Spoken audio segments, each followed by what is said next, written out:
ನಮಸ್ಕಾರ ನ್ಯೂಸ್ ಬಾಕ್ಸ್ಗೆ ಸ್ವಾಗತ ಸ್ನೇಹಿತರೆ. ಶ್ರೀರಸ್ತು ಶುಭಮಸ್ತು ಧಾರಾವಾಹಿಯಲ್ಲಿ ನಟಿಸ್ತಿರುವಂತಹ ಸುಧಾರಾಣಿ ಬಹುಶಃ ಯಾರಿಗೆ ತಾನೇ ಗೊತ್ತಿಲ್ಲ ಹೇಳಿ. ಸಿನಿಮಾದಿಂದ ಹಿಡಿದು ಸೀರಿಯಲ್ವರೆಗೂ ಕೂಡ ಈಕೆ ತನ್ನ ಒಂದು ನಟನೆಯ ಛಾಪನ್ನ ಎಲ್ರಿಗೂ ಕೂಡ ತೋರಿಸಿರುವಂಥದ್ದು.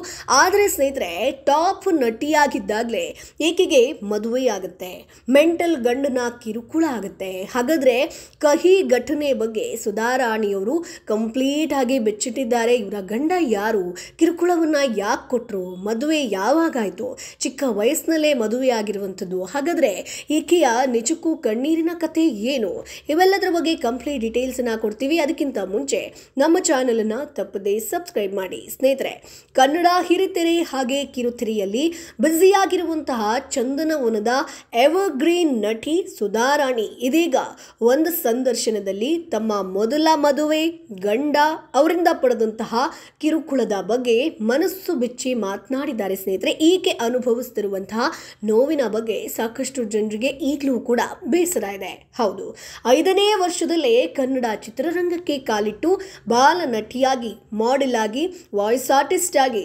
ನಾಯಕಿಯಾಗಿ ಚಿತ್ರರಂಗದಲ್ಲಿ ಗುರುತಿಸಿಕೊಂಡು ಈಗ ಪೋಷಕ ಪಾತ್ರಗಳ ಮೂಲಕ ಜನರನ್ನ ಕಳೆದ 45 ವರ್ಷಗಳಿಂದಲೇ ರಂಜಿಸ್ತಾ ಬಂದಿದ್ದಾರೆ ಸುಧಾರಾಣಿಯವರು. ಸದ್ಯ ಗಂಡ, ಮಗಳು, ಕುಟುಂಬ, ಕರಿಯರ್ ಅಂತ ಸಂತೋಷದ ಜೀವನವನ್ನ ಸಾಗಿಸ್ತಿರುವಂತಹ ನಟಿ ಸುಧಾರಾಣಿ ಹಿಂದೆ ಜೀವನದಲ್ಲಿ ನರಕ ಯಾತನೆಯನ್ನ ಅನುಭವಿಸಿದ್ರು. ಆಗ 1996ರ ಸಮಯ ಸುಧಾರಾಣಿ ಟಾಪ್ ನಟಿಯಾಗಿದ್ರು. ಬಹುಶಃ ನಿಮ್ಗೆಲ್ರಿಗೂ ಕೂಡ ನೆನಪಿರ್ಬೋದು. ಸೊ ಕರಿಯರ್ ಉತ್ತುಂಗದಲ್ಲಿದ್ರೂ ಕೂಡ ಆವಾಗಲೇ ಅವರಿಗೆ ಸಂಜಯ್ ಎನ್ನುವವರ ಜೊತೆ ಮದುವೆಯಾಗುತ್ತೆ. ಕೆರಿಯರ್ಗೆ ಗುಡ್ ಬೈ ಹೇಳಿ ಅಮೆರಿಕಾದಲ್ಲಿ ಹೋಗಿ ನೆಲೆಸುವಂತಾಗುತ್ತೆ. ಆವಾಗ ಅವರು ಅನುಭವಿಸಿದಂತಹ ಕಹಿ ಘಟನೆಗಳನ್ನು ಯೂಟ್ಯೂಬ್ ಚಾನೆಲ್ ಒಂದರ ಸಂದರ್ಶನದಲ್ಲಿ ಮನಸ್ಸು ಬಿಚ್ಚಿ ಮಾತನಾಡಿದ್ದಾರೆ. ಮದುವೆ ಬಳಿಕದ ಜೀವನದ ಬಗ್ಗೆ ಮಾತನಾಡಿದಂಥ ಸುಧಾರಾಣಿ, ಕರಿಯರ್ ಪೀಕ್ನಲ್ಲಿದ್ದಾಗಲೇ ನನಗೆ ಮದುವೆ ಆಗುತ್ತೆ, ಅಮೆರಿಕಾಗೆ ಹೋಗಿ ನೆಲೆಸುವಂತಾಗುತ್ತೆ, ಅಲ್ಲೇ ಇರಬೇಕಾದಂಥ ಪರಿಸ್ಥಿತಿ ಬರುತ್ತೆ, ಅಲ್ಲಿ ತುಂಬ ಕಷ್ಟವನ್ನು ನಾನು ಅನುಭವಿಸಿದೆ, ತುಂಬ ಕಣ್ಣೀರನ್ನು ಹಾಕಿದ್ದೀನಿ. ಅಮೆರಿಕಕ್ಕೆ ಹೋದಾಗ ಅಲ್ಲಿ ಎಲ್ಲವನ್ನ ನಾವೇ ಮಾಡ್ಕೊಳ್ಬೇಕಿತ್ತು. ಕಲಿಯೋದಕ್ಕಿಲ್ಲ ಅಂತಂದರೆ ಬದುಕೋಕೆ ಅಲ್ಲಿ ಸಾಧ್ಯನೇ ಇಲ್ಲ.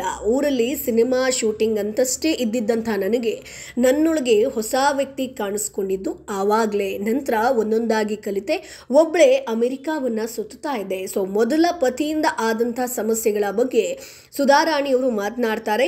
ನನ್ನ ವೈವಾಹಿಕ ಜೀವನದಲ್ಲಿ ಕಷ್ಟ ಬಂದಾಗ ನನಗೆ ಧೈರ್ಯ ತುಂಬಲು ನೆರವಾಗಿದ್ದೆ ನಾನು ಮಾಡಿದಂತಹ ಪಾತ್ರಗಳು. ಹಾಗಾಗಿ ವೈವಾಹಿಕ ಜೀವನದಲ್ಲಿ ಸಮಸ್ಯೆ ಬಂದಾಗ ನಾನು ಕೂಡಲೇ ಬಿಡೋಕೆ ಹೋಗಲಿಲ್ಲ, ಸರಿ ಮಾಡ್ಕೊಳ್ಳೋದಕ್ಕೆ ಸಾಕಷ್ಟು ಪ್ರಯತ್ನವನ್ನು ಪಟ್ಟೆ. ಸರಿಯಾಗೋದೇ ಇಲ್ಲ ಅಂತ ತಿಳಿದ ಮೇಲೆ ಹೊರಬರೋಕೆ ನಾನು ಡಿಸೈಡನ್ನು ಮಾಡ್ತೀನಿ, ನನ್ನ ಕಾಲ ಮೇಲೆ ನಾನು ನಿಂತೆ ಅಂತ ಸುಧಾರಾಣಿಯವರು ಹೇಳ್ತಾರೆ.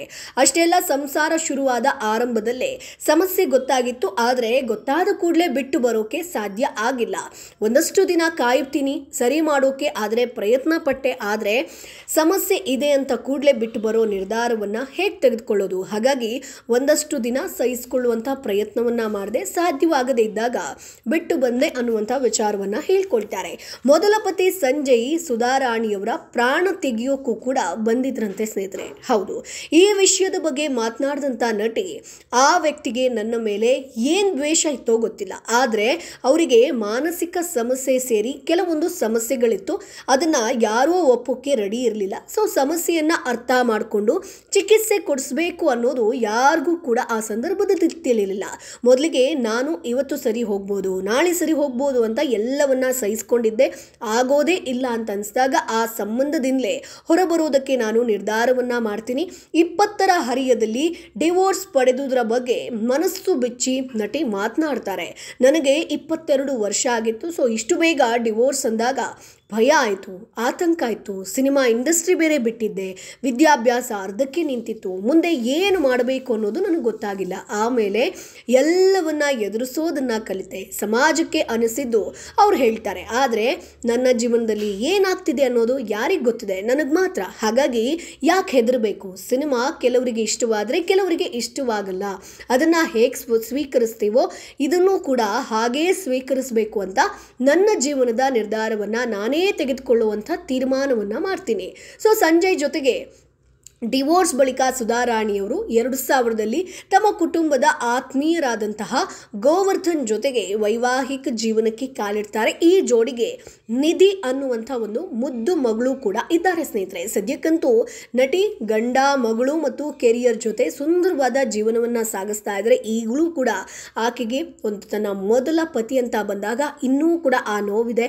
ಸೊ ಹೆಣ್ಣು ಮಗು ಅಂತ ಬಂದಾಗ ಜೀವವನ್ನು ತೆಗಿಬೇಕು ಅಂತ ಬಂದಿದ್ರು ಅಂತ ಕೂಡ ಹೇಳ್ತಾರೆ. ಅವರೊಂದು ಇಂಟರ್ವ್ಯೂ ಅಲ್ಲಿ ಎಷ್ಟು ಕಷ್ಟವನ್ನು ಅನುಭವಿಸಿದೆ ಅನ್ನುವಂಥದ್ದನ್ನು ಹೇಳ್ತಾರೆ. ಅವರು ಮಾನಸಿಕವಾಗೂ ಕೂಡ ಸಮಸ್ಯೆ ಇತ್ತು, ಅದನ್ನು ನಾನು ಯಾವ ರೀತಿಯಾಗಿ ಫೇಸ್ ಮಾಡಿದೆ ಅನ್ನುವಂಥದ್ದನ್ನು ಕೂಡ ಹೇಳ್ತಾರೆ. ಅದಾದ ಮೇಲೆ ಆಗೋದೇ ಇಲ್ಲ ಅನ್ನುವಂಥ ಪರಿಸ್ಥಿತಿ ಬಂದಾಗ ಡಿವೋರ್ಸ್ ತೆಗೆದುಕೊಳ್ಳುವಂಥ ನಿರ್ಧಾರವನ್ನು ಸುಧಾರಾಣಿಯವರು ಮಾಡ್ತಾರೆ. ಸೊ ಸ್ನೇಹಿತರೆ, ಶ್ರೀರಸ್ತು ಶುಭಮಸ್ತು ಧಾರಾವಾಹಿಯನ್ನು ನೀವು ನೋಡ್ತೀರಾ. ಸುಧಾರಾಣಿಯವರು ನಿಮಗೆ ಇಷ್ಟ ಆಗ್ತಾರಾ?